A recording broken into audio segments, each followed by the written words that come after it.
Welcome everyone to Ladder Daily Digest. We honor creators, and today we are in Tim's living room.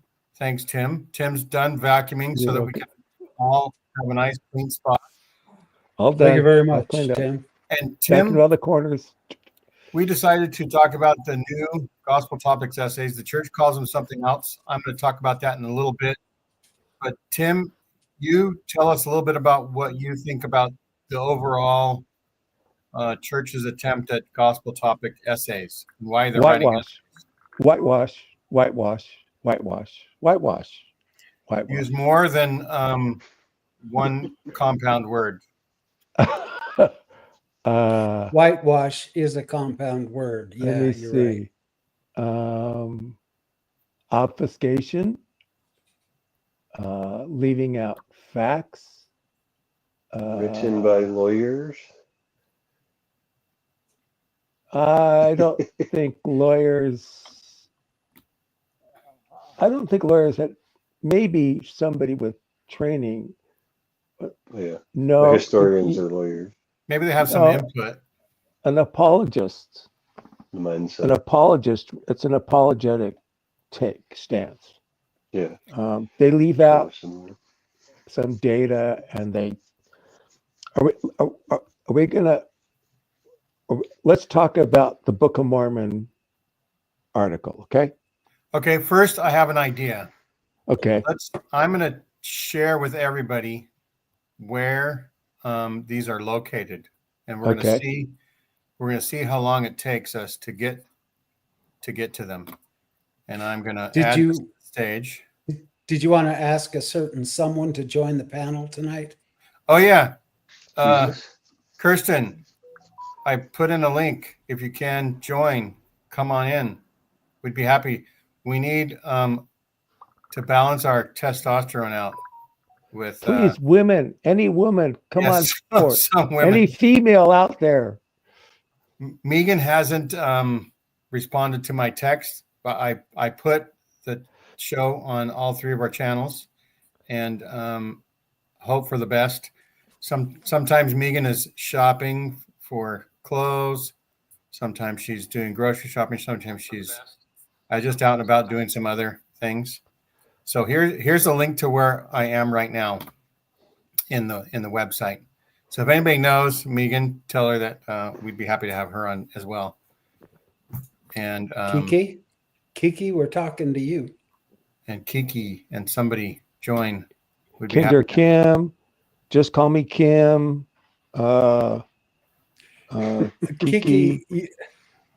Kiki's laughing it up, but we're serious. Lisa, bite me. Salt and pepper. Any female. This is Angry Smith. That would be Angry Seth. Oh, Seth. Ms. Angry Seth. So anyway, I put in the chat where the link to this thing is. And so this says library. So if you start off with library, it used to take like 6 clicks to get in. But if you scroll down a little bit, there's something that says topics and questions. And I don't know if you can see if my cursor, I could make it bigger, but I won't. But anyway, I'll click on topics and questions. I can't see because Kinder Kim is right in the way. I can't see.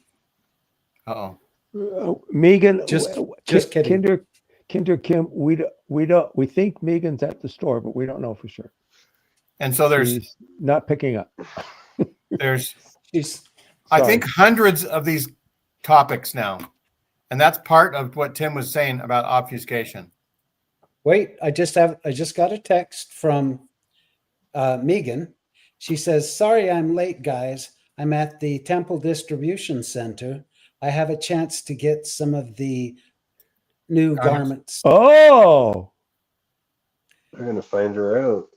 So there you go. Yeah. The church is going to get word. Wow, it's open late out back. What is it? 8 o'clock back night? 8 or 9 o'clock. She's 2 hours ahead. I'm just kidding. I'm just kidding. She didn't text me. Oh, okay. Kendall can add to the testosterone. Everybody who wants Kendall on the show? Raise your hand. Oh, Come on, Kendall. come on. To be fair, the Kendall, if you want to testosterone come was on, kinda come low. on. You're okay. Come on, come on, come on, Kendall. But Kiki, The we're not joking. testosterone You was would add a very lot to the low. program. J- You could take Yeah, it we're- Kiki, we're for real. We're not joking, women. I really want a lady on here. I want a perspective. Please, please, please. I'll do anything for you. I'll vacuum your house. I'll wash your dishes. I'll do your laundry. Okay? Maybe I'll What- do scare any of them those things. I What do them here hen- anyway. What hen is I- willing to come into the Roosters group? That's right. Kiki says she's coming on. Yay. All right. All right, Kiki. She has to set up her mic or whatever. Okay. Yeah. So yeah, so there's lots of these essays now. And in a way, Wow, like obfuscation, right? a lot. Why don't they just call them, these are the articles that prove the church is false? Yeah, and actually I have a question about that from Tim. I'm gonna take this off the stage for a second. Tim, I have a question. Okay. We have a conference talk where somebody tells us exactly what church doctrine is. And they said in the conference talk, it's when how many people agree? One. One or 15. two or more of you. It's when Fif- all 15 of the 15 quorum of the 15 agree, right? Yes. Right. And I just thought of it months afterwards. I don't even know if the other 14 agree with his talk. Good Oh, no, point. yeah. One guy, Right? one guy does I, everything. I don't even Good know point. of one thing that they all agree on. Well, what about that song? That's where one or two of more you, wait, one or I- two or more I- of you are gathered in my name. There I is can- love. Tell you that when Howard W. Hunter was getting married, he didn't tell them until I think the day before. And he said, I'm getting married tomorrow and I don't want any of you there or something like that, according to Mike Quinn. They don't share about, Howard W. Hunter didn't like any of them.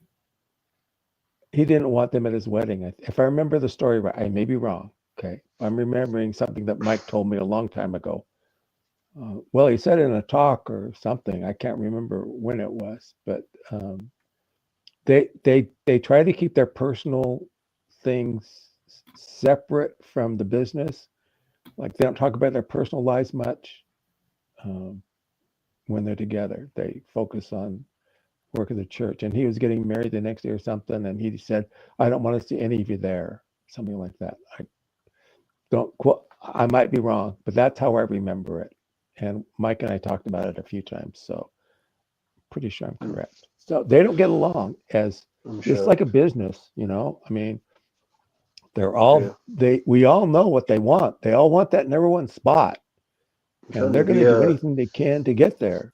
Yeah, it'd be a good like movie or series, like the one guy trying to kill the other ones off, you know, trying to get to the top, starts taking out the competition. That'd be a good premise for a movie or something.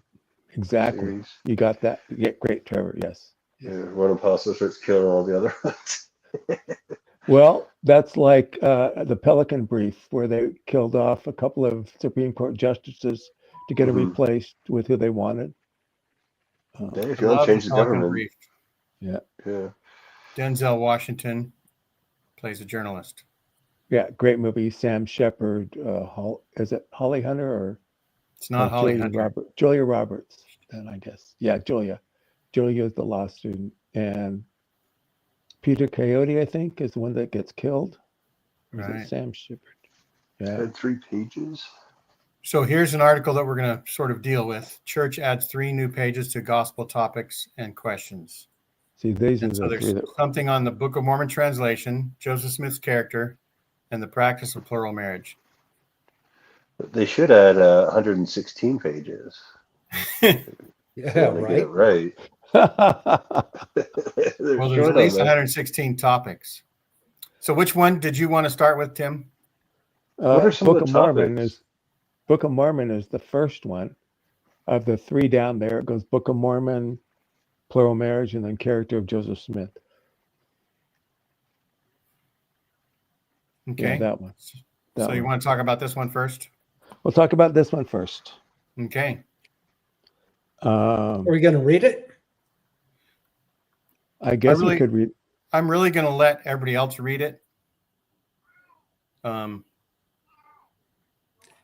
I guarantee you, people aren't going to rush to their computers They're short. read that. They're short. They're only 1, 2, 3, 4, 5, 6, 7, 8, 9, 10, 11, 12, 13, 14, 15, 16. What I'm going to do is I asked AI to generate summaries.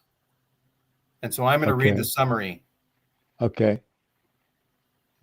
The Book of Mormon came through miraculous events as the translation of an ancient record engraved on plates. And so these are claims that the church is making in these things. The plates were inscribed in an unknown ancient language, and Joseph Smith, a young man with limited education, could not translate the text by conventional means. He repeatedly testified he accomplished the translation by the gift and power of God. God helped his prophet produce a translation that powerfully testifies of Jesus in English.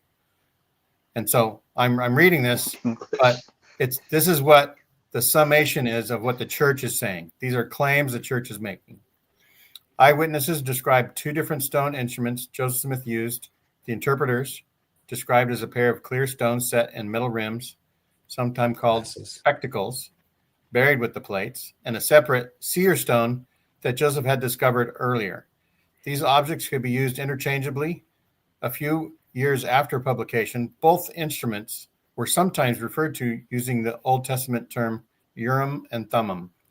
The gold plates served as tangible evidence that the Book of Mormon was an ancient record. Multiple witnesses, including 3 who saw the plates and an angel, and 8 who saw, held, and examined them, testified of their reality.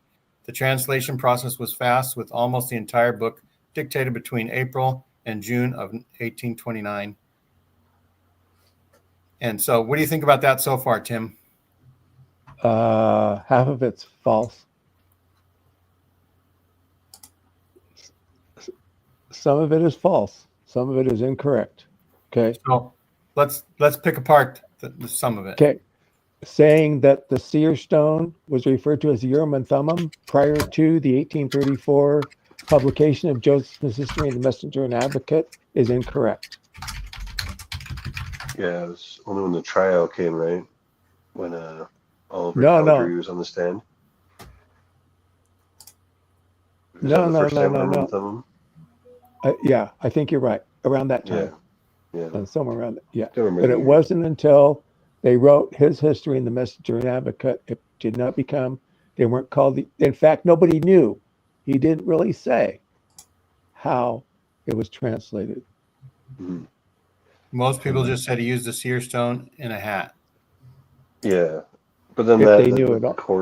That's courts what heard of that or whatever. When Philastus Herbert went back and interviewed everybody, and Erasmus Turner published in his book, everybody referred to it as a seer stone.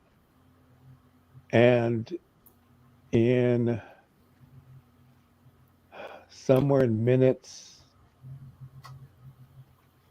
I think it was 1870s, 1880s, I was reading some minutes in the archives, church archives, and it said it was a mineral stone. He referred to it as a mineral stone that Joseph Smith used.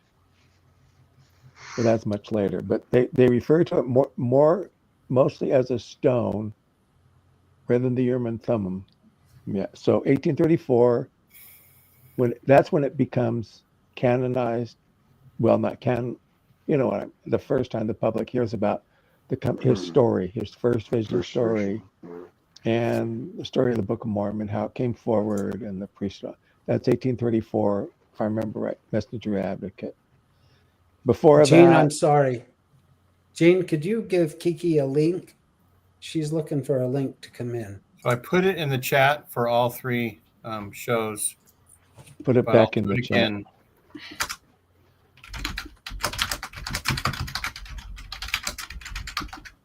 And go ahead if you're gonna have your speaker on mute unless you're gonna talk because we're hearing some background noises.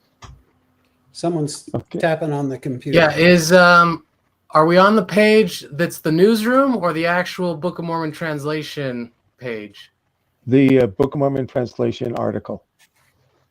That starts off, the Book of Mormon came to us through a series of Yes. miraculous events. Is Yes. the translation? Okay. Yes. Yeah, when I read Also- that, I mean, I know what they were given as far as a directive to write these. It's like emphasize everything that makes us look good and de-emphasize all the things that don't. And so what do you start off with? You know, regardless of what we're about to tell you, look through this of the lens of this is a miracle, this is from God. They start off with that. Thank you, Kendall. It's Christian. Yes. Remember, it's Christian. The other thing is an unknown language. Well, they don't say Reformed Egyptian, which everybody knows it as Reformed Egyptian, because those are the words that Joseph Smith used, Martin Right. Harris, Unknown. other people. So Maybe it is Reformed known. Egyptian is going to be just as taboo as the word Mormon someday. Well, and if you're talking to some Mormon apologist, he's going to say it was just Egyptian. What do you mean Reformed? He said it was the Egyptian language. And I'm going, he said Reformed Egyptian. He didn't say Egyptian language. Right. He's and it's really pretty clever to say Reformed Egyptian because first of all, back then, not very many people knew that Egyptian was translatable. Well, and then if you add a twist on it, like Joseph Smith basically said, it's Egyptian, but it's in slang, Egyptian slang. So I'm the only one that even knows the slang. the first articles about the Rosetta Stone in English were published around the 1820s, 1815 to 1825, thereabouts is when it was published. And it would not have filtered out into the Western Reserve. It would have stayed in universities. Hi, Kiki. And Not until Joseph was dead did people really know. Academic circles, it wouldn't have gone to your backwoods preachers pretty much. It probably would have stayed in the Ivy League colleges and stuff like that. It wouldn't have gone. Would have gone to colleges that knew about ancient language. We're learning about ancient languages. Kiki, thank you for coming on Yes, thank you, Kiki. at this last minute. Oh yeah, no problem. I mean, I didn't get raptured, so might as well talk about other Jesus stuff. That doesn't matter anyway, right? You too, huh? I went to the doctor Still today, here. and I went to the doctor, and she put me in room 7, and I says, "Oh, if I'm in room 7, then am I in 7th heaven?" Well, I keep seeing a bright light coming in, Oh, and no. I feel myself being sucked up, Oh no! but I keep fighting it and trying to stay down here on earth. You have more work to do, Randy. I guess not your the time. fact that I can resist means I'm not worthy to go yet. So, Kiki, what were the original Gospel Topics essays as far as you were concerned when you first heard of them, and how did that affect your life? Let's see. I left the church like 10 years ago. I don't know how long everyone else has been out, but I remember the original ones with the Joseph Smith vision. That was shocking to me that there were so many versions of the vision. That's the main one I remember. I remember talking about like the Pearl of Great Price, Right. Book of Abraham, right? Book of Abraham, yeah. But I would say honestly, like those had just started coming out right as I was really leaving. So like the CES letter was a super hot topic, and then Joseph Smith's first vision. Sorry if you can hear my dogs. I remember talking to my mom about the different versions of the first vision, and she had never heard that. And my mom was in her 60s at that point, and she had been a member since she was 14, and she had never heard that there was more than one version of the first vision. So 40 years of Sunday school, Relief Society lessons. They could have said something at some you would point. think, yeah, you would think so, The same thing But, goes when like people say, "Oh, I knew about Joseph Smith's polygamy," right? right? I was like, "Okay, show me from one of our manuals a picture of Joseph Smith and any of his wives other than Emma, and I'll believe you that we're taught." Yeah. Well, I never heard about it. I'm saying there we was were a- taught, Tim. I'm not saying that if you go to the bottom of the No, BYU no, library, no. you can scrounge No, around. no. It was in a church manual Yeah, it's very in the obscure. 1990s, where one of the photographs in the manual was about polygamy and being arrested. I think it was the reward for the first presidency. So Well, you're gonna have to But get it- that and photocopy it for me to believe they you. might not have talked about Joseph Smith polygamy, but they did talk about polygamy anyway. I remember seeing Well, you pictures know- of Brigham Young's wives. Yeah, it's Yeah. It looked like all the time. youth women's girls camp, except for the girls were all like 60, right? Well, you know what's Yes, weird one is less all son. of the teachers I've ever had throughout my decades and decades and throughout my mission, everybody forgot to tell me about Joseph Smith being a Yeah, same. polygamist. Same. Isn't When it that came out, something? Well, I was never taught explicitly about polygamy writ large. It was always this very vague thing of like, oh yeah, this happened because there was lots of widows yeah, it's a lot of and stuff it was there. good for the women, and all the Claims. details were never given. It was always just Mm. vague references, and then it ended and we moved on and we don't talk about it. That's all Yeah. I was given. We had to build Utah. We had to make this whole state. Well, So that's what I knew about it from a young age because my grandfather told me about it. And like Gene says, I'm a unicorn. And Right. Your grandfather could have told you there was a man on the moon. Your grandfather could have been Joseph Smith. Just say it. he was the state patriarch of the Cheyenne state until he died in 71. You know, you read the He was a different bishop means. for 20-something years in Cameron, Wyoming. Go ahead. You read the different means of him translating. Yes. One was the Urim and Thummim, and the other he describes, well, in the seer stone. The other he describes something, crystals in a rim. Yeah. Now, is it just me, or does that sound like a pair of freaking glasses? It is Sounds a like pair a of pair of glasses. Spectacles. Well, if you've seen Angels in Right. America, where the floor opens up and he picks up the Urim and Thummim, they're stones and set in glasses. Mhm. Which And is guess not a- what? They had glasses back then. I know because I've seen the Westerns where they are wearing those glasses. So they must have had glasses back then. Didn't like Benjamin Franklin create bifocals or something? Yeah. Bifocals, He yes. invented the bifocal. Bifocals, yes. So they already Thank goodness. had spectacles prior to that. Yeah. They had spectacles for hundreds of years. Well, you know, if we're Well, talking about Are we going to national go through treasure, the Book of Mormon essay? Because I got a lot to say about this second paragraph. Which one? Oh, What we'll were you let- saying, Kirsten? I'm sorry. let Kristen say what she's going to say, and then we'll. it was just me being a brat. I was saying in National Treasure, remember they had like the glasses that would show the different Yes. colors for the map. And Yeah. they were saying Benjamin Franklin made those. And also he was part of the stonemasons. Remember, that was a whole thing in it. So if we're going to go by any sort of Hollywood theater, it just would show they obviously had glasses if they were stonemasons. That's all I'm saying. So There you go. Good one. that was all. Okay. That's good. Okay, Kendall, pick it apart. Okay, so when I came in, we had just read that one thing and I commented on it. The next thing where I stopped was the Book of Mormon could only be translated with divine help. And listen to this. Listen to this. Joseph Smith didn't share details about the translation process, aka don't look into that. Don't look over there.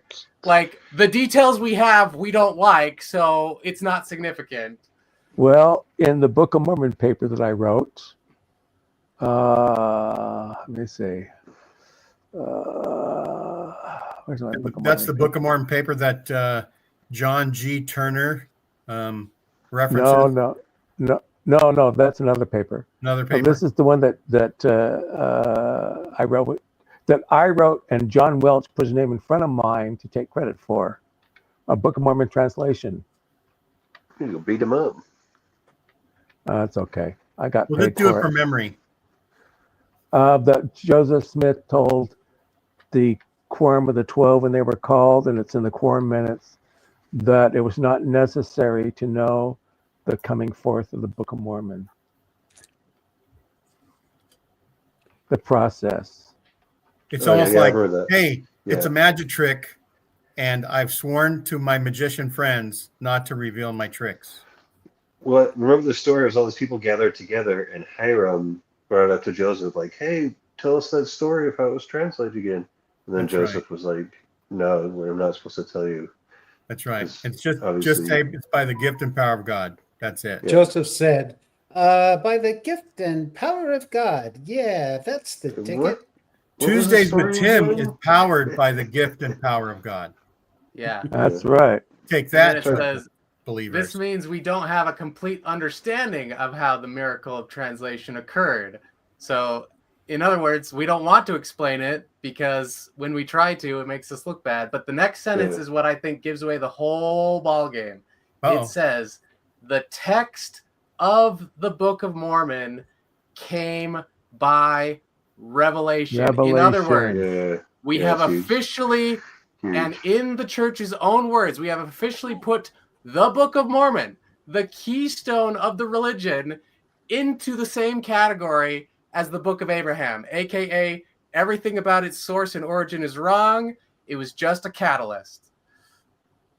Yeah. So translation is a hiss and a byword now.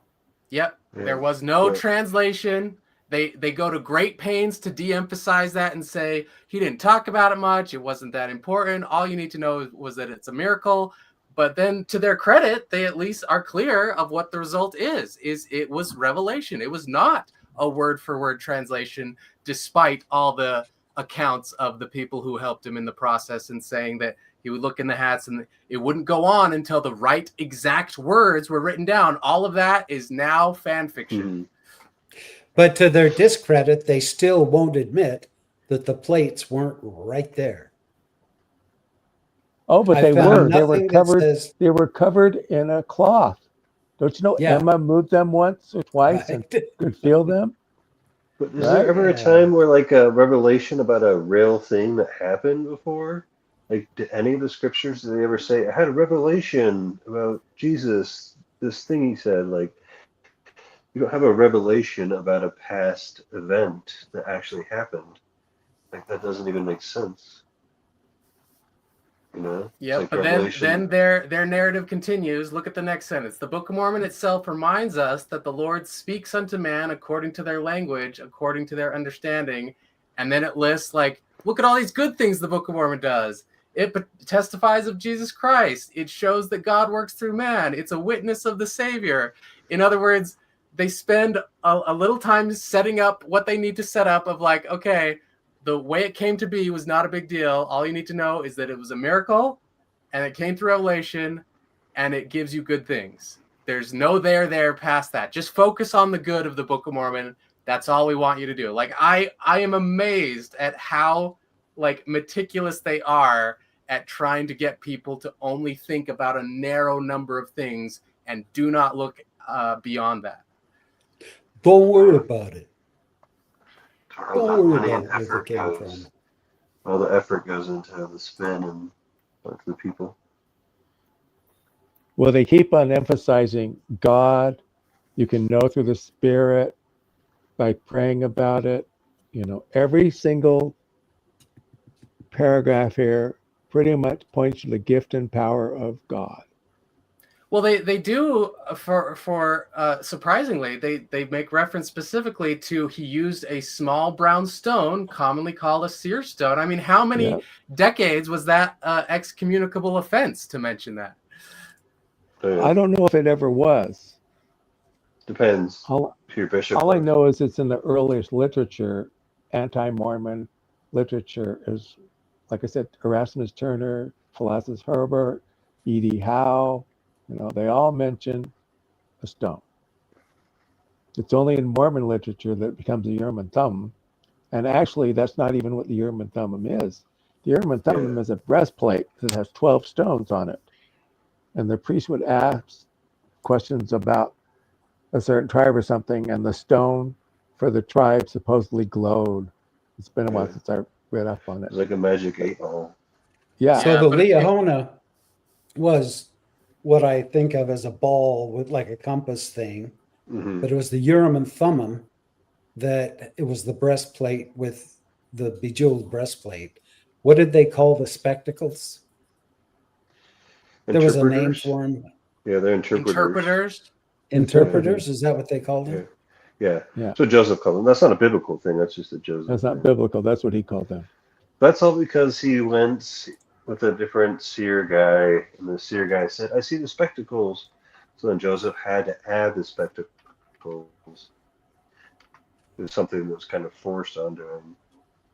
It's kind of a long story, but It's a like some random breastplate thing worn that by the he high had to put. priest, a type of garment. The pair are used frequently in the Old Testament. Yeah, so worn by the high priest.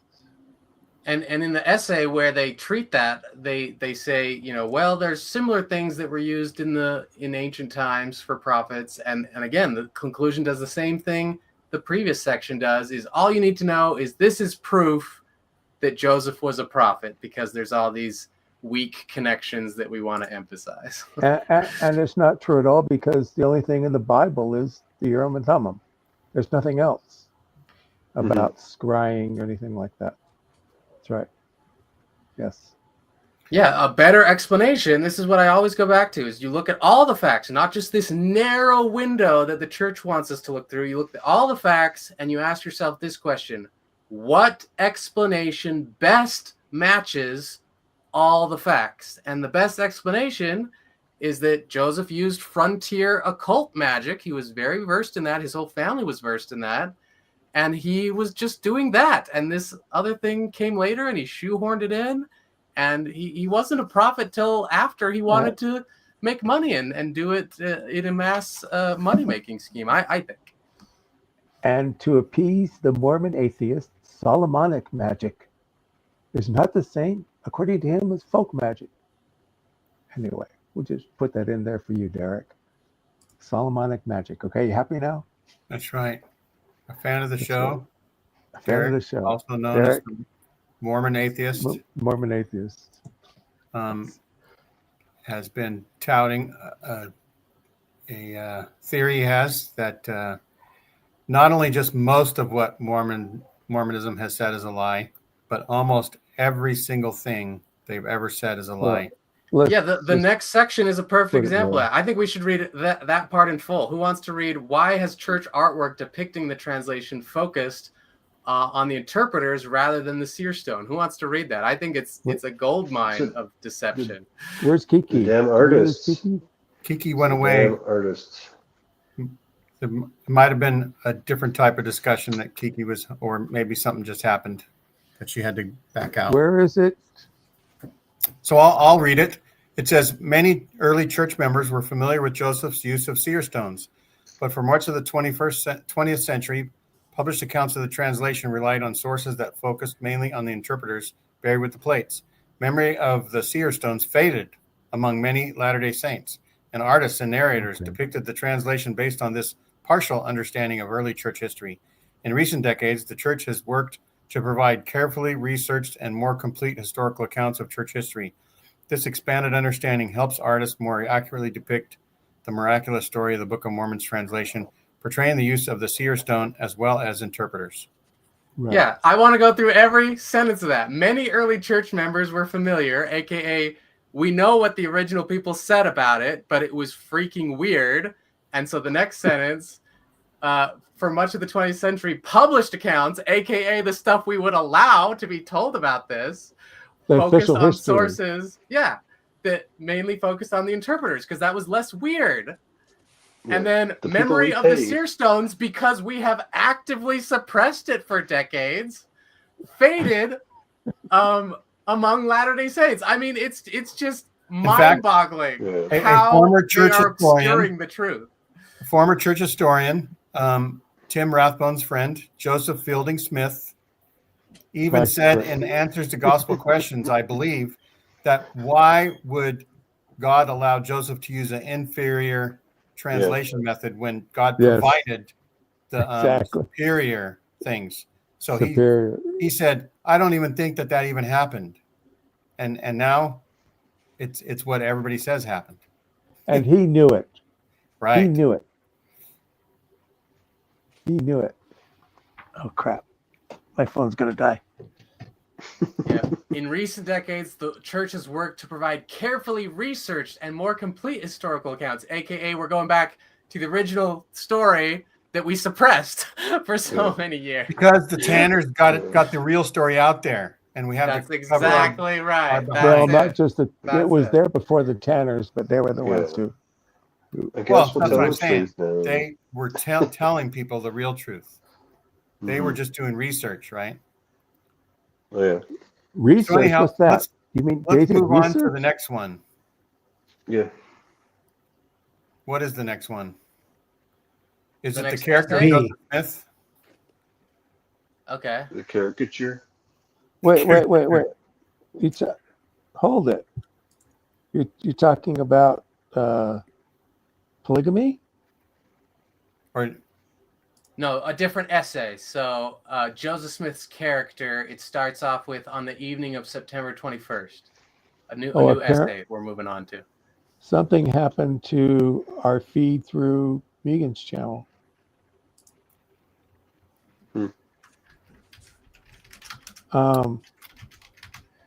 Well, it talks about the witnesses and revisions he made, and which is not true. Well, some of it's not true.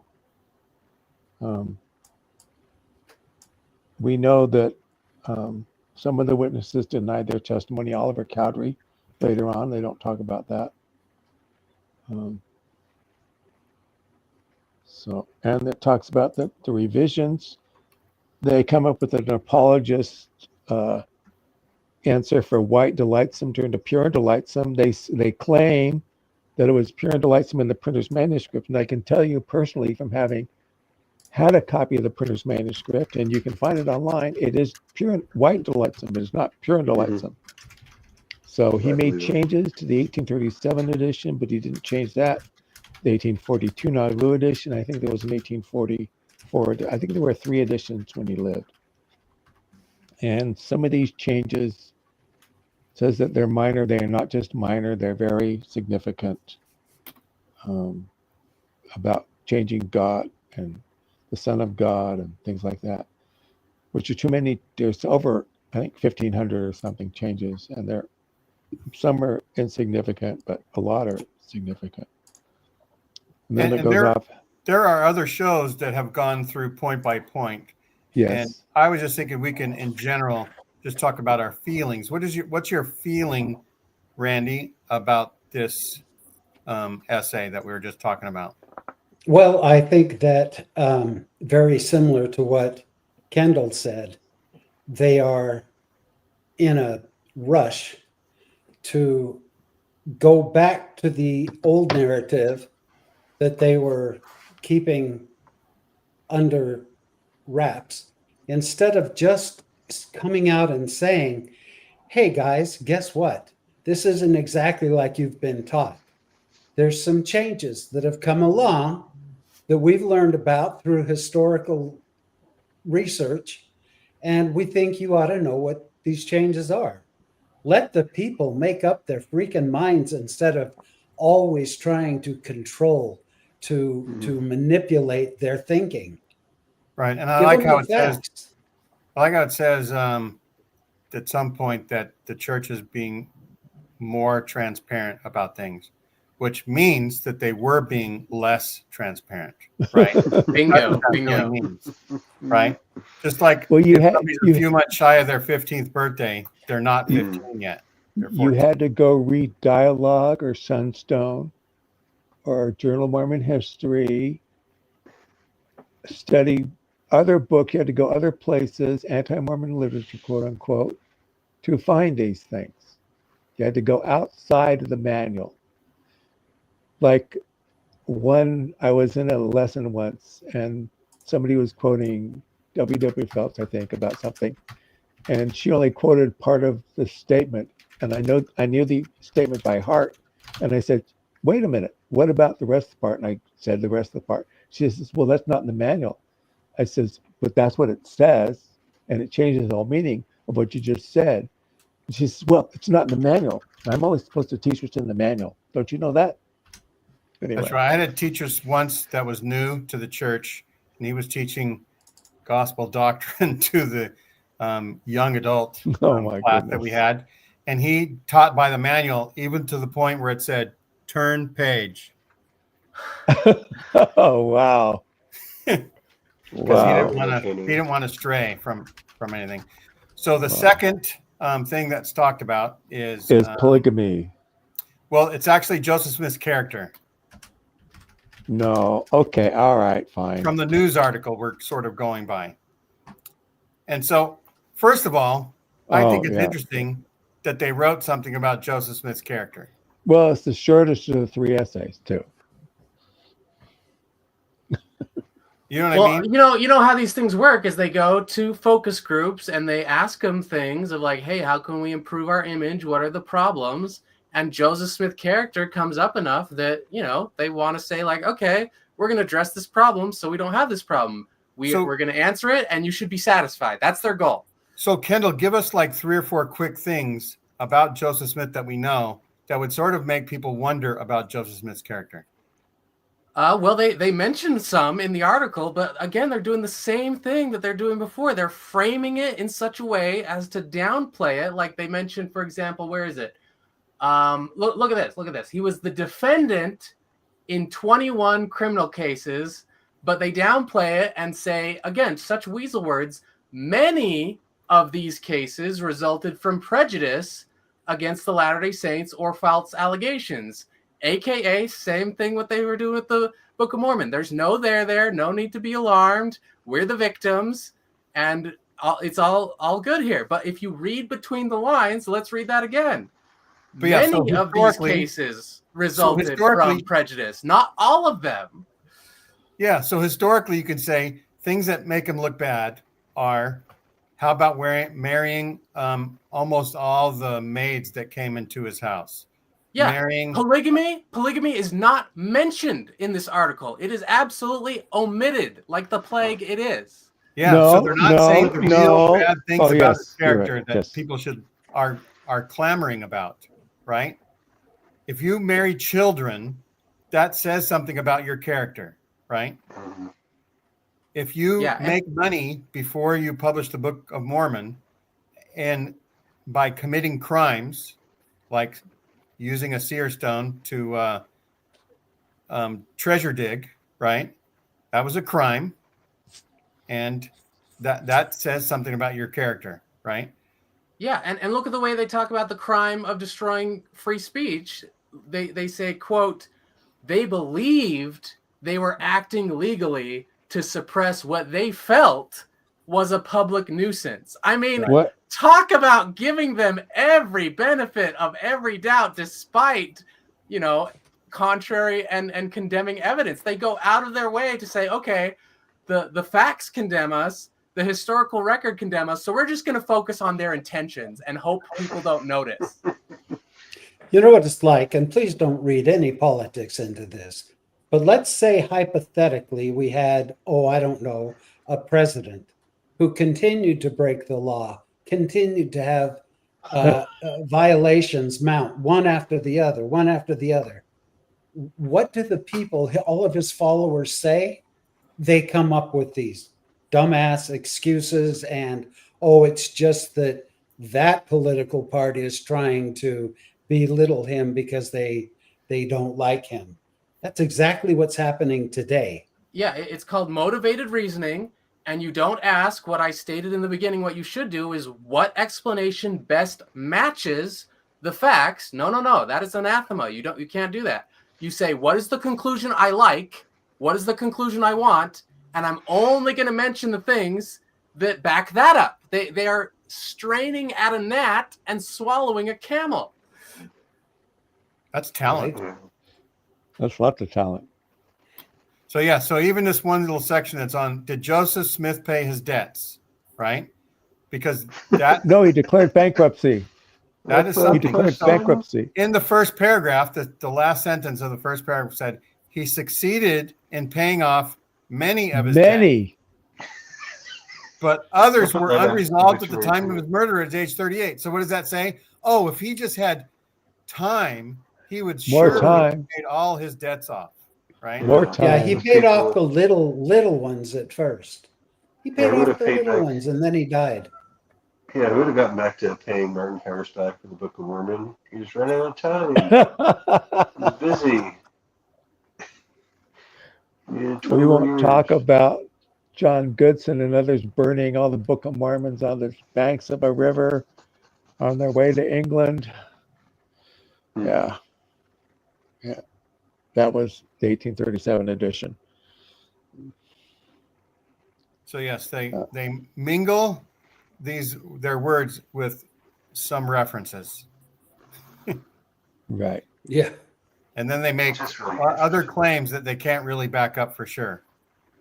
They say Joseph Smith took his financial responsibilities seriously. Like, yes, I owe people billions of dollars, and I take that seriously, but I will gladly pay them Tuesday if they will For a loan me more hamburger money today. Yeah. I take it real serious. But Gene, those loans were challenging. Yes. They were challenging, like any loan is. Like my car loan.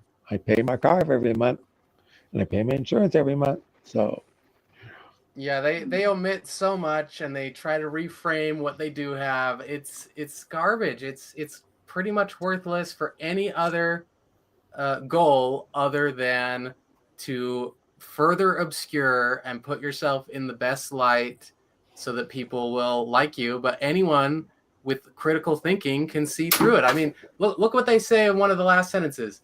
They give themselves this huge get out of jail free card with this sentence. It's rare to find contemporary accounts of Joseph Smith that take a neutral position on the prophet. In other words, all the bad stuff that we find that history tells about him, we're not going to mention that, and we are justified because we should only use neutral or good sources. They literally say it. that's right. That's right. Hi, Debbie. Okay, Yeah, Yeah, I gotta yeah. go, guys. Love you guys. Welcome. Thanks, Kendall. Kendall. You going, Kendall? Yep. Almost Yeah. called you Christian Kendallson. All right. Kendall Christensen, Christian Kendallson. Oh, I'll answer to both, just for you though. Take care. Oh boy. Welcome, Deb. Okay. Welcome, Debbie. It's so good to have you tonight. Well, I've Yes. been working with your dog, so you know how it is. Scratching yourself to get rid of fleas. Is that what you're saying? All the above, and then paid my expensive rent because it's very expensive. This elaborate bedroom apartment that you're looking at is $2,000. It's a What? $100 of hell. Wow. It's a shotgun apartment. Now That's crazy. there's a shotgun here, and then not. You know how we used to call shotgun houses? You know. Oh, so like during World War II, they used to build homes that were called shotgun houses because you could like come out of your house and like defend yourself. Shoot a shotgun. Yeah. And they were just like these track homes that were just like duh. So this is my elaborate one bedroom from my kitchen living room, and then off to the side is a very nice closet, which I will say, and a bedroom.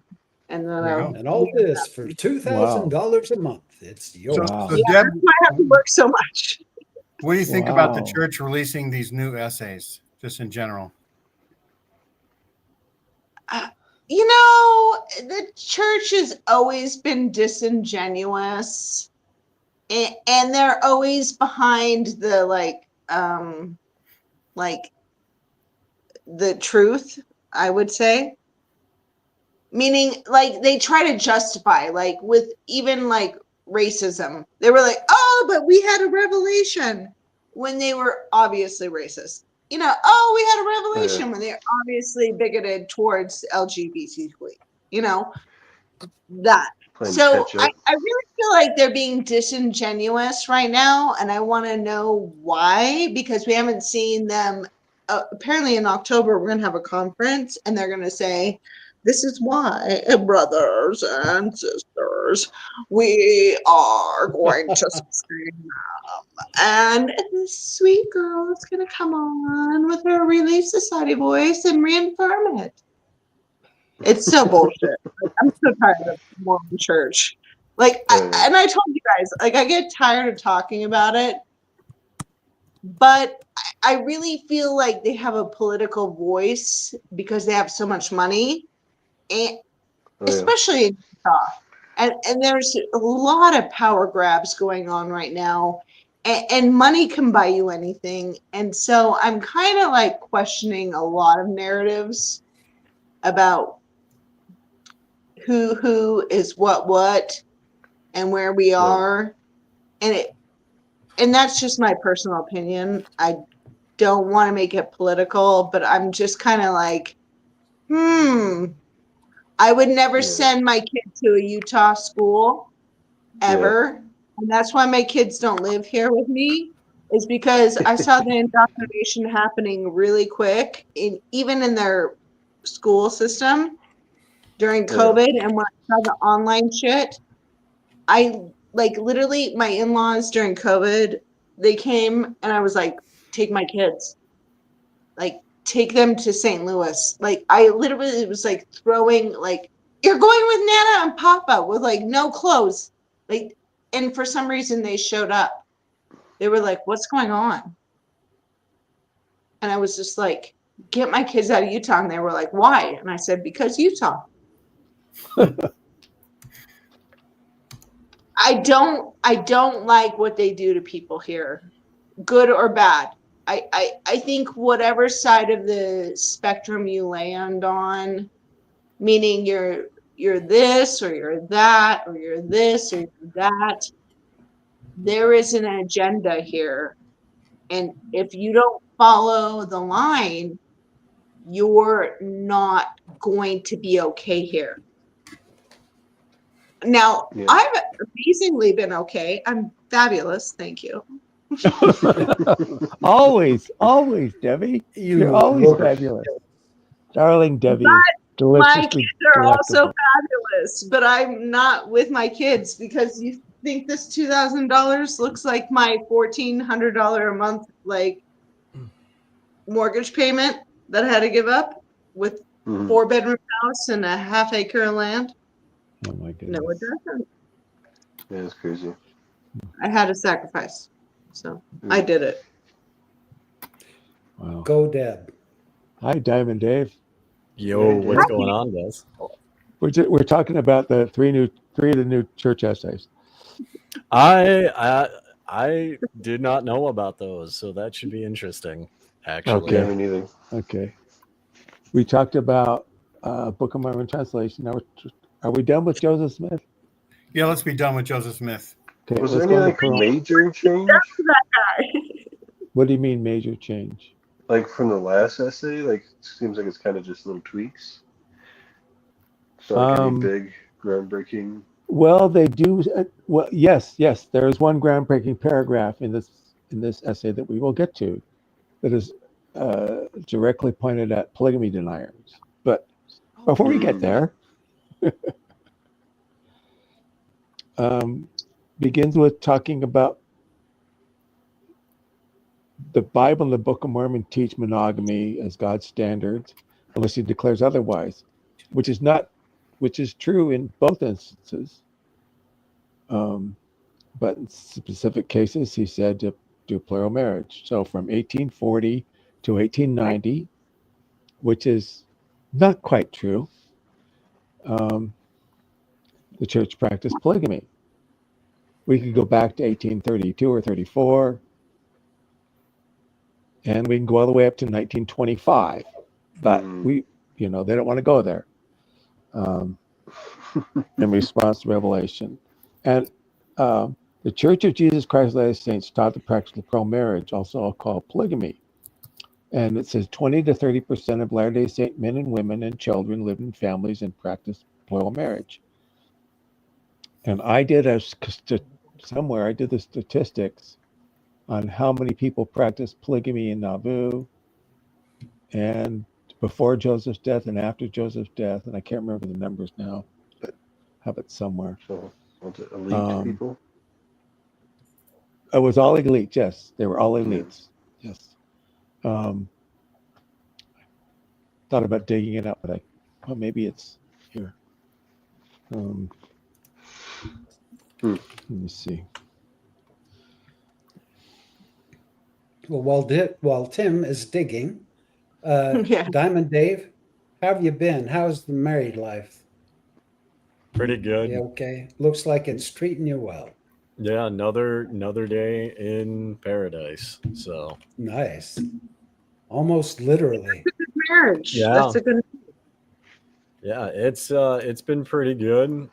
Slowly learning to read Mongolian and like looking at different banks to open a bank account up at, and waiting to hear on various F1 visa things. So pretty good. Oh, it's never easy being cheesy. Never easy being cheesy. I have not heard of Cheetos commercials in like 20 years now, since I was 16. Oh, He's got Tim's some. on it. Oh, Tim's eating Cheetos right now. Okay, well, No, I will not eat them online, but I was previously. I just got these at the store tonight. no mukbang, huh? Okay.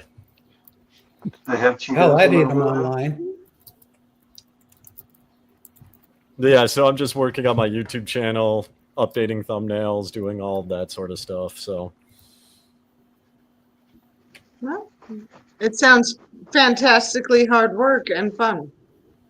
it's definitely fun. It's definitely fun. Good for you. Never a dull moment. So I was shown that book that I had, what Tim is researching. This is the teachings of Joseph Smith. And I got this from my dad. He had this in his library. Oh, TPJS. So this is published by Deseret Book in 1970. So imagine how many times they've altered this, because this was like his teachings from Joseph Fielding Smith. Like, so his like Joseph Fielding Smith was his grandson, right? But you can look at Hiram's whenever you hear any topic. Hiram's Joseph grandson. F. Smith, Hiram's grandson. Yeah. Yeah. Okay. But this book is fascinating, and I own it thanks to my father. Are you finding information in there that is blatantly true or blatantly false? All he did was take things that Joseph Smith said out of the 7-volume history of the church. That's all he did. Well, I would say it was like what Brigham Young did with the Journal of Discourses too, is like he took his interpretation and then dissuaded it. And I feel like Joseph Fielding Smith took Joseph Smith's stuff and like kind of like manipulated it. And it's been edited since 1970. So that's a very long time since Joseph Smith died. Oh, it was edited before that. It was edited when he put it together. But if you read what Joseph Smith said, you're like, this guy is a fucking like Kool-Aid drinking radical, like Warren Jeffs level of cray-cray of his A. Like his fundamental beliefs are weird. And if anyone followed Joseph Smith, they'd be like, you're following like Scientology or like Jehovah's Witness or like all these other cults that we like, ha ha ha, we're not cults, we're so cool. Like we would be like drinking Kool-Aid with Joseph Smith. Yeah, I'm pretty sure that the people who were the first adoptees of Mormonism were people that were highly susceptible to cult-like behavior. We know that they did the gift of tongues. They did all kinds of things. They were looking for the gifts of the Spirit to be manifest among them, and they were seeking these things. They were seekers of the restoration, and so there was a small group of people, right? Just like today. now like is it, today. it's so like over promoted large, and it's not large and in charge. Financially, it's large and in charge, but this shit ain't large and in charge. If you look at the teachings of Mormonism and Joseph Smith, this is absolutely the most bullshit book I've ever read, and I have books in my cupboard. Right. Well, less than 1/2% of all of humanity believes in Mormonism. More people believe the earth is flat than believe in Thank Mormon God. and in Bigfoot. and in Bigfoot. Although Hey, don't I know believe in Bigfoot. Bigfoot. I'm from Washington. No, that's okay. We We love said backyard professors, so we're gonna believe in a few aliens here or there. there's Randy, if nothing you wrong join with a that, Bigfoot Randy. church and you think that your salvation depends on believing in Bigfoot, then I will try to rescue you someday. Isn't it true? Isn't it true that there are more people who follow Jediism, like the Star Wars Yes. religion, than Yes. Really? That's Yes. hilarious. I saw Yes. that stat. That's hilarious. Like, Okay. people LARP Lord of the Rings, like they take on the characters. Yep. In Utah, I've seen them go out into the parks and they get these whole LARPing events. And they are Right. literally like live action playing. That's what LARPing is, live action playing. Yeah. Oh, Where thank they you. are I didn't know Oh, taking that. I on the get that. characters. But Yeah, how they- many of these Jedi worshipers are going to be on Dancing with the Stars this year? That's what I want to know. Right, Randy? Good Well, in The question. That's Bachelor, right. apparently, paying she's their going to 10%. be Anyway, ticket But yes, number. back to the subject. New Mormon gospel topic essays. okay. In Nauvoo, before Joseph died, 196 males and 717 women entered into polygamy. Wow. After his death, Ratio. 76 and 587 women. Okay. So the anointed quorum basically consists of 196 men and 717 women. Okay. Wow. So, Well, women are we were- psychopaths, just for the record. Pardon? Okay. What? I didn't Women catch What, are that. Beth? more naturally predisposed to follow the leader than men will. Because, like, if you've ever been in charge of an army, that's like hurting cat. Like, that's like hurting women. Like, hurting women is like hurting cats. So women like can get a little psychopath. It's like those girls who used to obsess about any like celebrity where they get almost overly obsessed. Like, Mhm. and You I would realize, even Deb, Taylor Swift world. Like, she charms a lot of young girls with bracelets, and they're all doing charms, and they're spending thousands of dollars that they can't afford. Like, that's the you true. realize you're the only one that can say that on this panel, right? Well, yeah, because I'm a woman, Yep. and also I was a young girl. WOMAN. But I love Prince. Oh my God. Okay. Anyway, No, I've done it myself. I've done it myself. So we're moving on to the plural marriage. polygamy. So Yeah. this practice required faith and sacrifice. Okay. Which is true.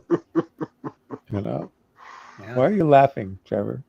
It's just fun. You have to have faith to Yeah. Right. extra marriages. Especially if faith Yeah, was right. Like, I have to have a lot of faith. My husband's sleeping with another woman. That Now, never would make sense. And trust me, you guys are all married and love your wives I'm not. or have been married. Would that Well, ever see- play with a woman you've ever loved? Just because I'm a woman, does that ever work? If any of you tried to do that right now in your relationships, do you think you'd be single or dead? Or would someone dead. pushing Either one, Very yeah. much dead. and poisoning if someone? if I was in a polygamous relationship, Oh, would no. I be? No, Tim, because they were in monogamous relationships, and then Joseph Smith taught them that this lifestyle was okay, or polyandry or polygamy or whatever it was, that like letting this come in. And I'm asking all of you, if right now in your current relationships, if all of a sudden they said, open the floodgates, it's allowed, we're good, we're cool, would your wife or your significant other I think it's bold. I think it's bold of you to assume Tim does not already have multiple wives. There you go. Yeah, Tim's a single guy. Tim's They just don't know, single. but We're not yeah, talking single. Tim panel. I guess I'm talking to the but- other like. I know. So I'm married, and I'll say the first stage of me following polygamy would be that I would become single again, just prior to Start over, ground zero. getting extra wives. So I actually asked AI to. You couldn't handle your first wife, Gene, is what that lesson taught you, and now you want to go. Yeah. So It up I asked more. AI to summarize this section on plural marriage, and just for the record, I'll read it. It'll take about 2 minutes. It says, Okay. This section on plural marriage is a new resource page presented in an easy to understand Q&A format found within the topics and questions section of the Gospel Library app and on churchofjesuschrist.org, the new name of the church. I wonder if they're going to have the .org as part of it. Anyway, Trademark. it says that the Bible and the Book of Mormon teach about that monogamy is God's standard for marriage unless he declares otherwise. Plural marriage was a principle the church taught from the early 1840s to about 1890 in response to a revelation given to the prophet Joseph Smith. The practice required faith and sacrifice from both men and women, like we talked about, and was a cause of significant opposition for many years from everyone else in the world, right? Just about. Approximately 20 to 30% of Latter-day Saint men, women, and children lived in families practicing plural marriage over that 50-year period, of which Tim just alluded to a little bit ago. Eventually, the Lord directed the saints to discontinue the practice. And how many more times did he do it? At least a couple more times. He said, "Yeah, 1903, 1904, and then again in 1932. Yeah, Final time. I'm going to say the everlasting principle of marriage is not lasting, right? A number of times. The church president, Wilford Woodruff, issued the manifesto in 1890 to halt new plural marriages, but that didn't work. 230, I think, post-manifesto marriages were documented by D. Michael Quinn, I believe, somewhere around there. Latter-day Saints. His polygamy article. Here's like the one true thing that you could say. Latter-day Saints do not practice plural marriage today. Now, unless Are you sure about that? Unless they succumb to the fundamentalist groups, right? Now, like I said, I knew Rhea Coons, and she lived in Draper. Rhea was a polygamist. She'd been married polygamy 3 or 4 times, I think. And she told me that she knew of people in the Salt Lake Valley who were members of the church and also polygamists. So That's right. it is secret polygamy. Yeah, I grew up with polygamous, Tim. And it has to be, No. These were, Academy. Debbie, these were active members of the church. But they have to be in secret. Practicing polygamy in secret. The next sentence says, and those who enter or promote the practice cannot remain members of the church, the Brighamite section of the church, right? So yes, you have to keep it secret. The section also addresses Emma Smith, noting she ultimately rejected the practice. Critically, the resource clarifies that monogamous temple marriage is necessary for exaltation. Crucially, I mean. So why is that crucially now? Because for 50 years and even more, maybe 100 years, plural marriage was the only way you could get exaltation, right? I think you had to be at least married to 3 women if you were a man. I'm going to get there in a minute. Okay, so, we'll get there. You get married again? And no scripture teaches that plural marriage is currently required. Hang on. Although section 132 is still a scripture, and I'm pretty sure it still teaches that plural marriage is required. But but that's what the church is saying. There's nothing here. There's no droid. These are not the droids you're looking for. Okay. And God will also not force unwanted marriage arrangements in the next life. Phew. What? Well, isn't that nice to know? Hang on. The church has taken a stand that God won't do something in the future. Which paragraph? Oh, that's okay. Okay, I'm done. Okay. All right. Now we will go to that last statement first. Will there be unwanted marriage arrangements in the next life? No. Wait a minute. Come on. Hang on. They contradict themselves. The purpose of Heavenly Father's plan is eternal happiness. God will not force anyone to enter or remain in a marriage relationship he or she does not want. Okay. Now, the church teaches that these family arrangements will be worked out in the eternities according to the justice, mercy, and love of God and the agency of those involved. So they just contradicted themselves. Mm-hmm. Yeah. Okay. All right. What's bound on earth is bound in heaven. Down in right? heaven. That's right. Well, it said, also "You sounds like like it sounds like it contradicts itself too, because it's like they teach eternal marriage, but if for whatever reason you get to the afterlife and suddenly you don't want to stay married, how does that work? That's I think right. it's saying you will want it. You don't To want it marry now. to that's right. When That's you right. If when you you don't get to want to stay heaven, married to the guy you're married gonna to, like and I it. want a different husband, or I want a different wife. That's right. That's right. Well, yeah, they're gonna get up there and Yeah. find Yeah, all it's these babe angels up there and be like, "Oh, I'm down no, now. Yeah, I was It's just not thinking, even not I'm even out. that. It could just be like, what if some dude was like, gets to the Mormon afterlife and then is like, you know what, I don't want to be married anymore. I just want to go and like get my own planet, like, and just like play Sims forever. Like, yeah, there's a lot of what if space. he just wants to like screw off and like just chill on an asteroid and just fly through space? Like, Yeah, you can make a crappy planet.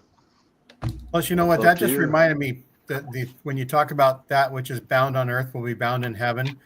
Some Mormons have a kink where that might be attractive to them. That's right. That's right. Well, I think we call Tim Daybell, or is that what his name is? Daybell, Tim, or Chad Troy, or Daybell, Chad Daybell. Tim's I'm brother. sorry, I Was he in didn't bondage? follow, so I don't know his name, but I just know Daybell. Chad Daybell. What about Chad? Well, he followed a really weird, willful sin that was unpardonable. I don't know that much. Yeah, no, sure, you're talking about. This is why we need Megan here. Okay, we're going to go to the next paragraph. Does the church teach that plural marriage is required for exaltation? No. Excuse me. I have 8 statements necessary to gain exaltation. Rosie Smith, the duty of wives and children, not wife and child. Wives. That's right. Thank you, Debbie. He always says wives. This is page 145 in the Joseph Smith handbook. Like if we're all Boy Scouts. You're great. I love it. It was a typo. It was a I typo. have 8 statements. One is in the Journal of Discourses. The fullness, and we will show you that it is incorporated as a part of our religion and necessary for our exaltation, the fullness of the Lord's glory in the eternal world. Before we get through, we will endeavor to tell you why we consider it an essential doctrine to glory and exaltation to our fullness of happiness in the world. Another one from the Journal of Orson Pratt. What? Go ahead. Isn't the argument that like you can get to the celestial kingdom without it, but you can't get to the But listen to the correct. You because can't get to that. You have. That's the fine Is the print. duty of wives and children. I have it in the book. Hang on. Just a minute. Okay, go. Yes, to obtain the highest degree of the celestial kingdom. Remember, the celestial kingdom has 3 more degrees. Yeah, 3 levels. Yeah. Right? No, it has 3 more above that. There's 6 in there actually. Oh, there's 6. To reach the highest degree, one has to be a polygamist. Yes. Okay. This is Brigham Young. You can get to heaven without it. That's right. The only men who become gods, even the sons of gods, are those who enter into polygamy. Yeah. As is attained unto a glory and may even be permitted to come into the presence of the Father and the Son, but they cannot reign as kings in glory because they had blessings offered unto them and they refused to accept them. Okay. You know why polygamy is because of this doctrine right here, because it puts the fear of God into them, because it's the duty of wives and their children. Meaning that That's they crazy. have to conform to whatever Tim just said, that Joseph was telling the men, but in the doctrine and in the book written by his what posterity, it said it's an imperative duty that we owe to God, to angels, to whom those who we shall brought to stand, and also to ourselves, our wives and children, who have been made to bow down with grief, sorrow, and care under the most damning hand of murder, tyranny, and oppression. Sorry, I'm getting a little overworked. Supported, urged on, and upheld by the influence of that spirit which was so strongly riveted the creeds of their fathers. Meaning it's up to men, not women, not children. It doesn't matter about family values. It is one thing that can control the whole family, and that is not a family dynamic. A family means a wife, a mother, a child. We like argue. We say, what are we going to do with this kid? Hey, wait till your dad gets home. It's not this. It's never been this. And that's why I'm so angry. Debbie, I have to tell you that you invoking and sounding like Joseph Smith, if you had said that after Joseph Smith had died, people would have elected you to be the next prophet. I'm a woman. No, they would not have. They would have come right. They made up later that Brigham Young looked like Joseph, but you were doing a really good job. And I just had revelation, everybody. I figured out my mind sort of the squirrels inside were like going on overtime. And I have an idea that the church's next weasel word was that prophet was speaking as a man who thought he was speaking as a prophet in order to overcome all the stuff that's in the book that Debbie has. I got the book. My dad gave it to me. It's real. Yeah. So Tim, let me ask you this. Yes. Why in the hell do you think there's so many more female spirits than male? I mean, when they were creating spirits up in heaven, did they have to wait to find out what the gender of the baby was? Or could they control male and female? Well, and if so, why the hell so many females? You have an assumption there. Maybe it's because more male babies died and didn't make it to adulthood, and females are stronger than us and made it because they're stronger than us. Yeah, but there'd still be polygamy up there. Each male would have to have 3 females. Well, no. Yeah, if you do the math, if the gospel had spread like a stone cut out from a mountain without hands, and it spread throughout the world, and it was true, and they didn't have to give up polygamy, right? They never had to. Only half of the males could practice polygamy. Yeah, only the elites get a shot. Right? Because they would run out of women.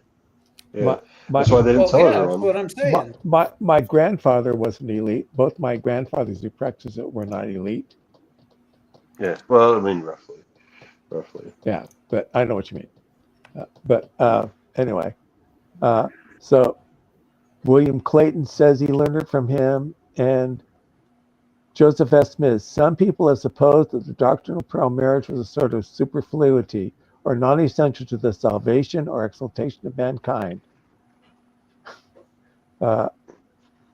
Eliza Partridge, celestial plural marriage. I was taught.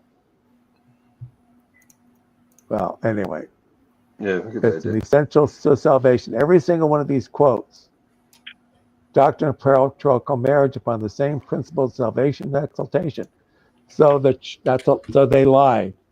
The church did teach that it is required multiple definitions. It's like how they weasel. Like we say salvation, and that means this, but it also means this and this. So we can say these words. People that know, they know. Other people, they'll just assume what we want them to assume. Well, and it's to Trevor's point, it sounds like it's legalese, right? So they worded it as we do not teach this, which implies we do not teach this now at this Anymore. time in 25. Yeah. But it makes no reference to what did they teach in the past. It just says we do not currently teach this as of this time. Right. Okay, so Yeah. this will be interesting because this is page 37. This is by Joseph Smith Jr. and DHC 143-146. That's the documentary history of the church. Your unworthy brother and in the new and everlasting covenant. Oh my God. Thou hast called a chosen few through thy weak instrument by commandment and sent them to Missouri to a place which thou didst call Zion, and commanded thy servant to consecrate unto the saints. Do you see this biblical bullshit these people were following? So Debbie, maybe we should do a series where you read that for an hour, and we'll just see how many. We'll see how many. I'll tell you no lies. No, just kidding. Yeah, Okay. we'll have you read that for an hour, and we'll do like 57 episodes. Yeah. Sell the whole book on tape. Oh, can I start with Justice of the Great Lawgiver? Yeah, start at the beginning. Well, no, So anyway, let us continue. Yeah. Yes. So Tim, what else you want to say about this final polygamy thing? Well, why did the church teach and practice polygamy? They said because God commands it, basically. And how is it beginning? Actually, they do admit in this essay that Joseph Smith was sealed to over 30 women. And some of these sealings were understood to take effect only after this life. Well, some were viewed as constituting marriage relationships as this life as well as the next. Quite frankly, I think he slept with every single one of them. Yeah. But, Well, have you thought that maybe God created way too many females and thought, oh, crap, what do we do now? Let's require each male to take 3 females. I like that. I like that. 3 females. I like that. That's a good ratio. 3 or 4. And just to be clear, when Tim says that Joseph Smith slept with each of them, he doesn't mean they were catching up on their sleep. Well, according to William Clayton's diary, they were trying to procreate. William Clayton arranged meetings with Joseph Smith. He had sex at least 3 times a day, morning, noon, and night. That is in William Clayton's diary. So when we ever get to see the whole thing, this is from Mike Quinn, said he was doing it at least 3 times a day in many instances. So interesting side note, and it's just kind of weird to that because Warren Jeffs, when he was held in the Point jail before they moved it out to Vernal, the airport. That's where he was held for that. Warren Jeffs isn't in Utah. He's not in Utah. He was in Utah for a time. Utah wanted to let him go on bad judicial instructions. Oh, okay. He went to the feds after the whole trial, which was astounding because they could have tried him on 100 things, but they wanted to try him on marrying his a young 13-year-old or 14-year-old cousin, which he every day. And money laundering, racketeering, fraud, embezzlement, Utah didn't even touch. They were like, we're going to go for the soft spot and make it heartfelt. It's so cool. Feds are better. Well, thank God Texas stepped in and raided that compound because they raided the compound. And before he could get released from Utah jail, he had to go to Texas to be tried. It's like Lori Vallow. Before anyone could go soft on her, they had to actually get a state that would prosecute her for killing her children. So I don't know where I was going with this, but Where was it going with that? At least you were saying it passionately, though. Thank you, Randy.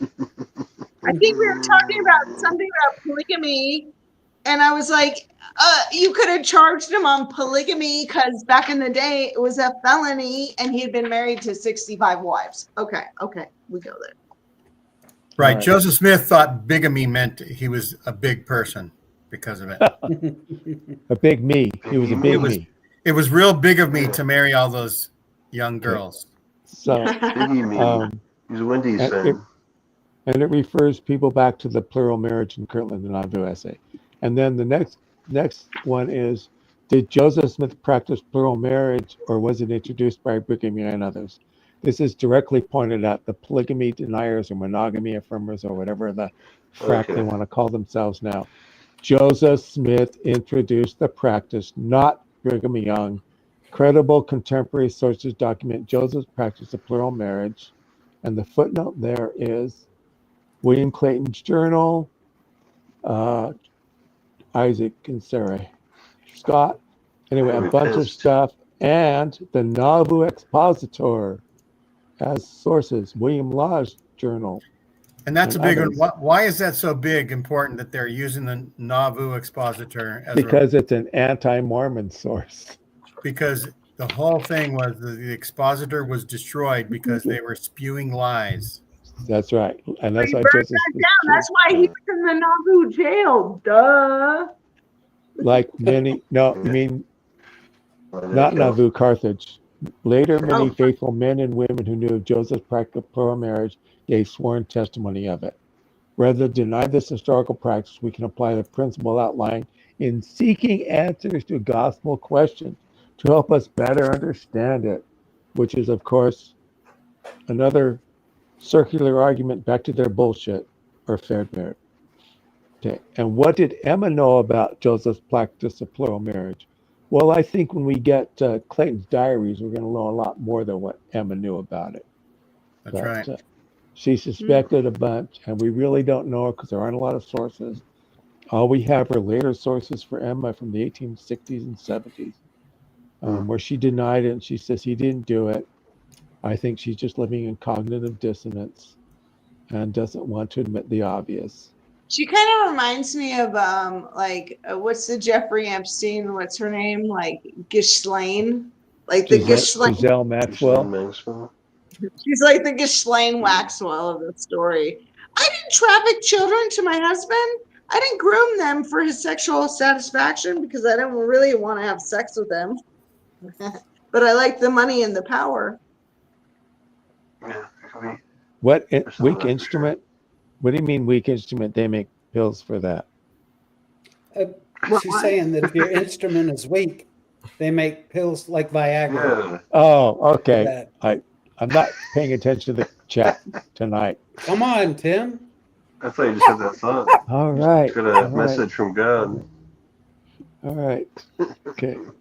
Well, she denied it too. Oh, I never did that. I would never do that. Right. Okay. How did women experience plural marriage in the 19th century? I can only speak about my three grandmothers who were, had a grandmother. She had a baby. She died. She knew two sisters, Emma and Elizabeth. And she said to my grandpa Jacob, you marry them and they'll take care of my kid. And then you can marry them. She said an angel appeared to her and told her who he should marry. This is the family lore, who he should marry. And so he married the two sisters, and one family lived in Star Valley, Afton, Wyoming, and the other family lived in Bear Lake, Montpelier, Idaho. And they both had about 12 or 13 kids. One family had more boys and girls, and one family had more girls and boys. I think it was the one in Wyoming had more girls and boys and more boys and girls. And I can tell you that there was animosity between the families because each other would point at each other saying, he spent more time with you. That's what I hear at family reunions. This almost sounds like a script from The Godfather.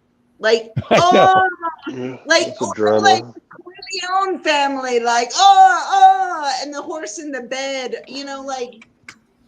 or cartel, but they do, like, this is like mafioso like level like thinking. If you want to put it into like, because I read and I've watched those movies and like whatever, but like seriously, that is not how normal people think when they love a family, and they don't create that kind of diversity in a family. They have family reunions. We get together. They're fun. Like, getting together with my family is fun. It's not like, and at the end of this experience, will put a horse head in your bedroom.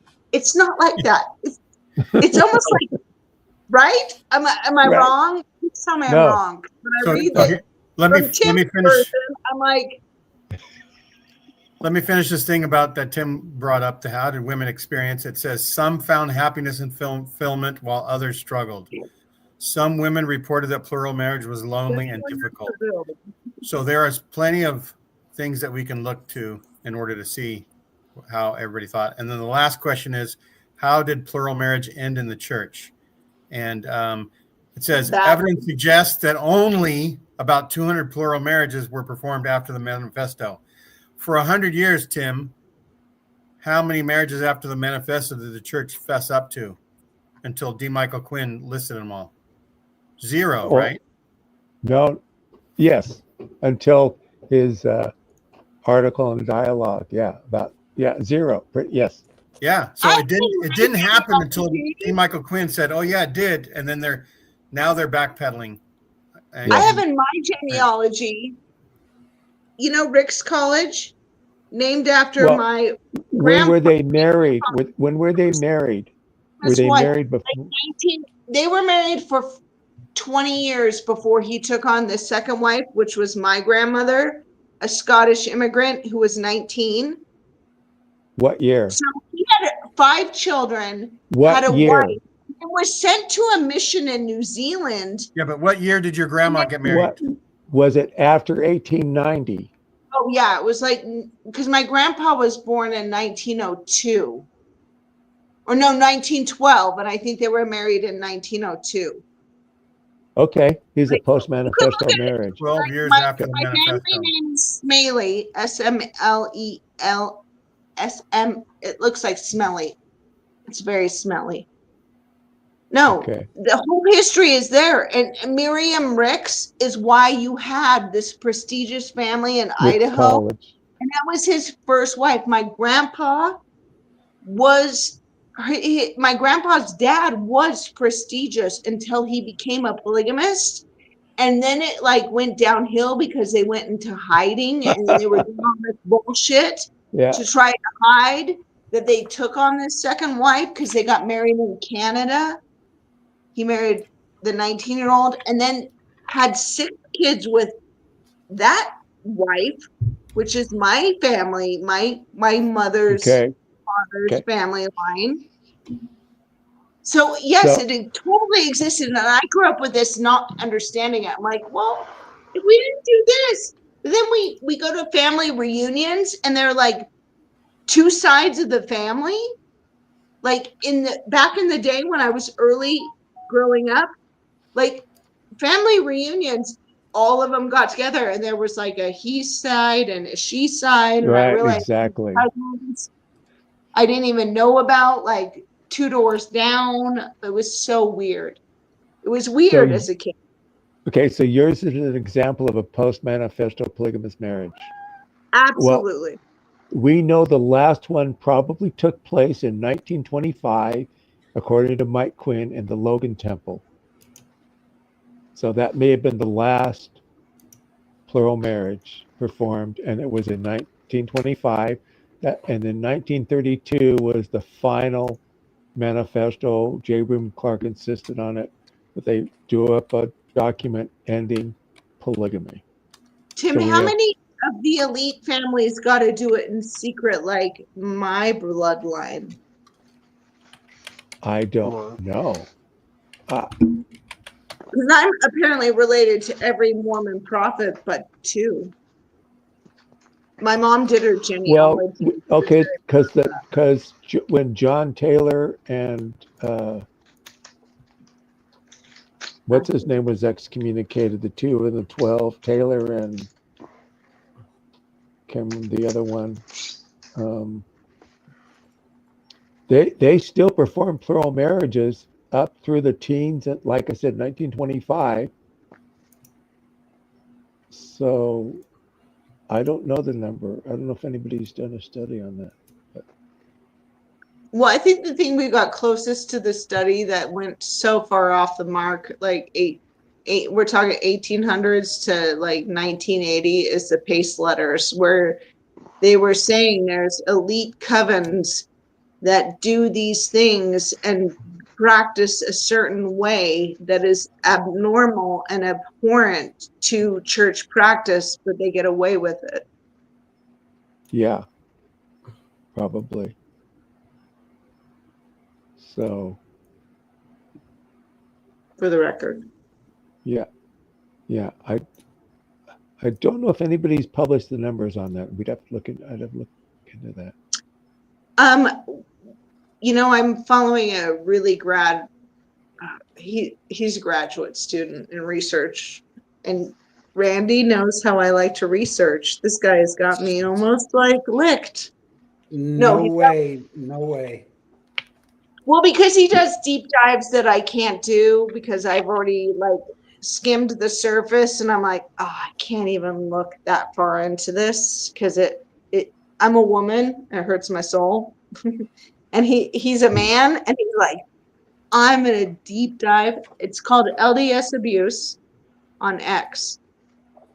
Oh, And yeah, the one you told me about. We've communicated. Yeah. Massive, like research, because Randy, when I research, I sent you like document after document. Like this is, Oh, yeah. Yeah.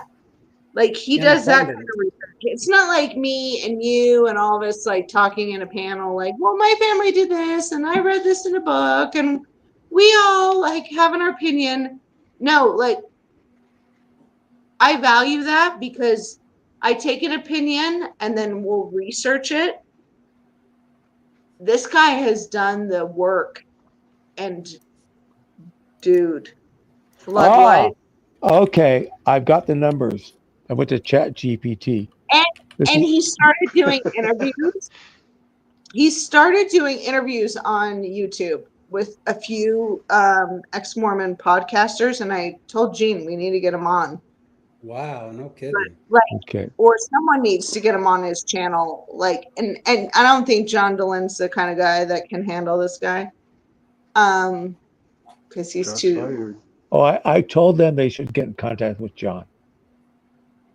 They should go on his show. I think they should. No, because John, like, literally, John like, has the audience though that we don't have.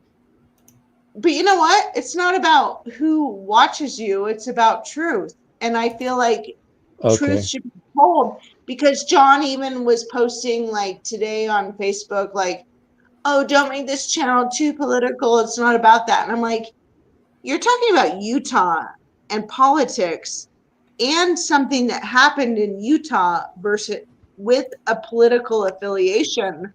And you don't think people are going to have a political like opinion?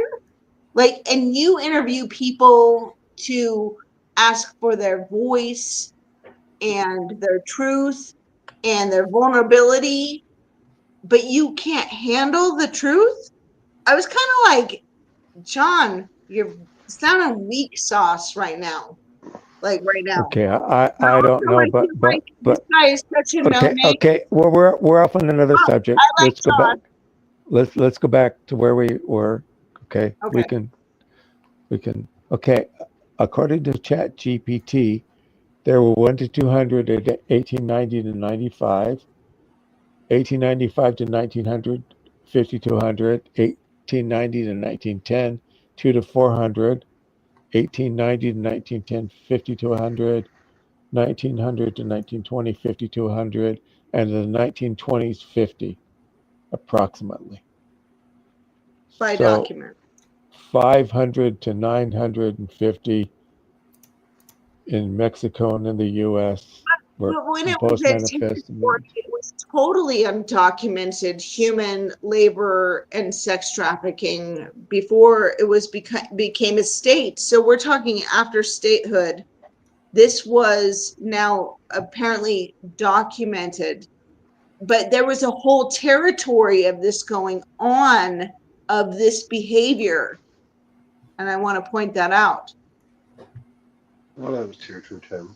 Utah didn't Polygamy. become a state till 1896, so a lot of that was when it was a territory. Oh, Yeah. one of them. Did you say one of them? Okay, we got one. No, a few of them. A lot of them. Well, Utah was a state really late. but were they with only elite families? Was like the No Name Joe? No. Well, some of them Not happened in or Mexico was and it just Canada. like there were Remember, they were doing prominent them in church Mexico. members, Remember, like Debbie, Debbie, 70 they as well? were doing them in Mexico and Canada. Some of them, They I still think do them Ivan's in went to Mexico Canada. and I can't. Canada. Please. You're what? They still do marriages in Mexico and Canada. We still have a Mexico FLDS base in We're Mexico, and the Debbie. We're Blackbirds. talking Debbie. Debbie, we're talking the church. We're not talking an offshoot. Yes, we But know that. why did they become offshoots? Because they said, "Oh, we can't do that, brother. Keep it behind closed doors. It's quiet, sacred." Okay. So, anyway, that is those are the numbers Mhm. post manifesto. So, their number of what was it, 200, is still suspect. Well, how many children do you think those 200 created? A legion. Too many. Yeah. And these guys are all like Bible thumping, like end of the world, like bad actors, like weird shit that even if I grew up with this, I don't believe in any of that weird Well, shit. remember the Even reason though I that think Mark. of that, I don't believe in any of that weird shit. I believed in the goodness of Remember the I just reason. wanted to believe in God and Jesus, and like someone would save me. Like I was just being a nice person until Okay. it didn't become nice. The reason. Remember the reason that Mark Hoffman was pissed off was because the church wouldn't recognize his plural grandmother. That's one of the reasons he got upset. Well, He that's said that at retarded. least. That's a retarded reason to blow up a bunch of people and screw up your life. No, not that. I That think was it's his because reason. that's his reason for the bombs, or not the bombs. His reason for creating the forgeries was to get back at the church for not acknowledging his grandparents' marriage. Mm. Anyway, God, So, that's you some know, deep issues, Debbie? but those are generational issues. I don't think we have those issues in our generation. Like, because I don't understand kind of that. I don't understand why my grandpa did that. I don't understand you wait. why You my didn't understand why your grandma. grandpa did what? Did what? Well, so when my grandpa, he was the oldest child of that second wife. He left polygamy during the 19 pandemic, like 1912 pandemic. 1919, 1919, Spanish flu. Spanish Yeah, flu, the Spanish. 1919.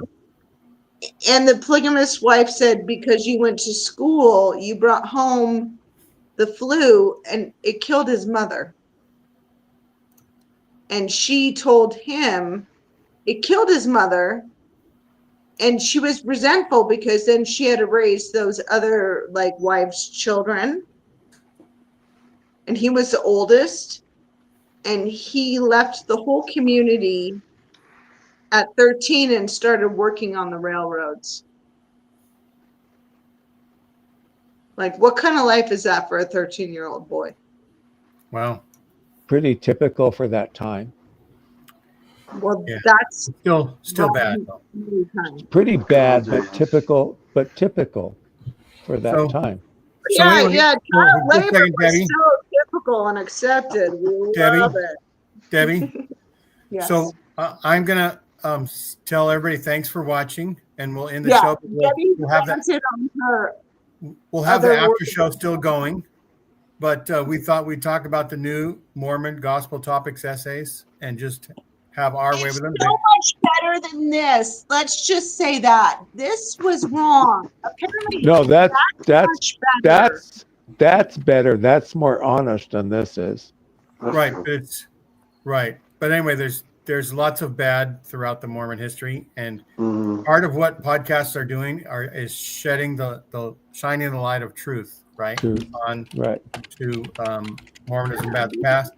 The Gospel Topics essays are sort of like saying a little bit more of the truth, a little bit more, a little bit more, a little bit more, and someday the whole truth will come out. But they're still trying to make people be okay with it, and that's what a good business would do, right, Diamond Dave? A good business would do everything they can to keep their current members happy. buying their, We would also Unless say, they're trying to go international. buying their product. That's right. Unless they're trying to Then go the to American exceptionalism doesn't play well. That's right. And so anyway, all right. Thanks everybody for watching. Good night. We'll have an after show if anybody wants to hop on. Like, share, and subscribe. Like, share, and subscribe. Do the things. Share it out. She's been up since 3:30, so she might not. Oh no. Dude, right. I am so tired. I understand it. You can be tired. You can be tired. All right. Hey, I just want to say to anyone who's watched this, anyone in the chat, we appreciate you being here. You know, like always, I'm going to ask if you wouldn't mind liking and subscribing or sharing this.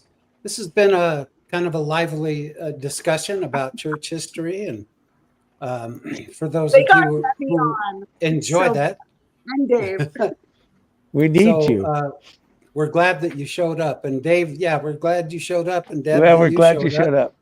Trevor and Tim and Gene and I are usually here every week, but we always welcome those who aren't. That's right. All right. Welcome, everybody. And have a great night. Have a great rest of 2025, and we'll see you next.